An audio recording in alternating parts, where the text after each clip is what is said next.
Hey, I'm Austin Hamilton. Welcome to Pipeline Playthrough Episode 1, where I show you the play-by-play of the production pipeline for Taunt to Get Bodied.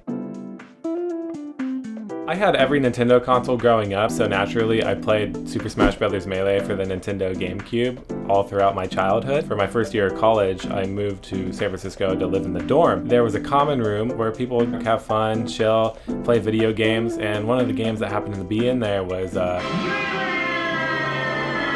It was a really easy way for me to make friends because when I moved to the big city, I didn't know anybody. Then I started getting into it more. And that's when I found the Super Smash Bros. Documentary on YouTube, so I checked it out.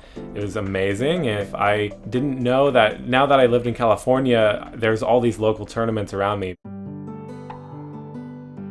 The first tournament I ever went to was this local in San Carlos, California called Bay Area Monthly. I met a lifelong friend there named Max. That was 6 years ago, and Max is actually the one that got me the in-game cinematography for the film. Super Smash Bros. Melee means a lot to me. It means a lot of different things, but what it mostly means is friendship. Taunt to Get Bodied is kind of the opposite of that. It's kind of like how friendships can be spoiled through video games. I've gained so many friendships by playing Melee, going to Smash Fest, going to Smash tournaments, going to people's houses, and just talking to people through the game. Melee was the one thing that kind of introduced me to people that I actually really liked hanging out with.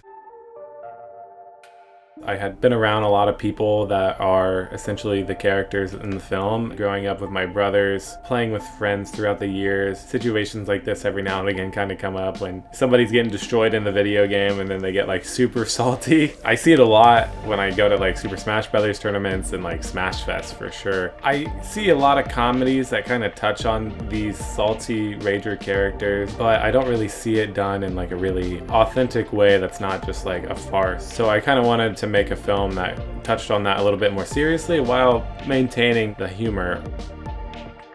I had always wanted to write about my experiences playing Melee with random people at Smash tournaments and Smash Fest and so on and so forth. Writing it was really natural because I just based it on my actual real life experiences. OOstin as a character is someone that embodies the toxicity in gaming. It's also a take on that sort of theme and injecting a little bit of humanity and myself into it. Even then, it's extremely exaggerated. I wanted OOstin to kind of embody those themes. The themes that naturally came out of me when I was writing the script: toxicity in the gaming community, toxic masculinity, fragile egos, kind of like tying your egos to really pointless things for other reasons, friendship through gaming, how that all ties into playing competitive video games. I think the thing that I struggled with the most was probably the ending and pushing character motivations. So in the second draft, I tried to learn more about who these characters really were now that I had got to spend a little bit more time with them. And then I also tried to figure out, does OOstin kill them? Does he not kill them? Just the limitations of having no budget and then having one location. How do you make 3 guys on a couch have arcs? I wasn't alone when I was writing the script. I actually had a script editor. Dixie helped a lot in the process of just making sure that the broad strokes were all there, the character motivations were there, the themes were thoroughly pushed. Just make sure the dialogue writing was cleaned up and just that there wasn't any plot holes or anything like that. Without Dixie, I don't think the story, character development, all that stuff would have been as good. Just get a second pair of eyes on it that knows what they're talking about. I remember saying, I was like, man, this film kind of sucks. This sucks. Into the first draft, and then this film's kind of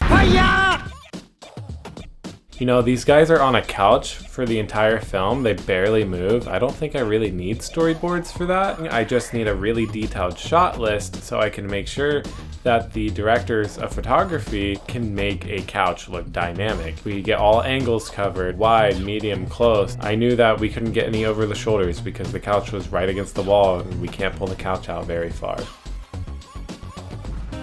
I knew I wanted to cast Mac and WPC from the very beginning because I had seen what work they had put out in the past. WPC actually has a lot of short films that he's acted in, and he has his own YouTube series. Mac, he's an extremely talented musician and actor, and he's directed a feature-length film before. Their personalities, their presence, who they are, I felt like, what if I put these two guys in a room I knew OOstin was going to play Fox because he's a try-hard, salty, toxic rager. He wants to be the best. He wants to beat everybody, so why wouldn't he pick the best character in the game? Mac, he is this kind of cool, calm, very honest, very blunt, kind of unflappable character, and that's kind of how he is in real life too, so I couldn't think of anyone else better than Marth. Why I chose Mario is I feel like that is the ultimate go-to character for people who are just starting out playing the game. Like, they're like, oh, I think I know Mario. I see a lot of people when they first play Melee, they always choose like Mario or Pikachu or Yoshi. I also chose Marth and Fox because Marth Fox is 60-40.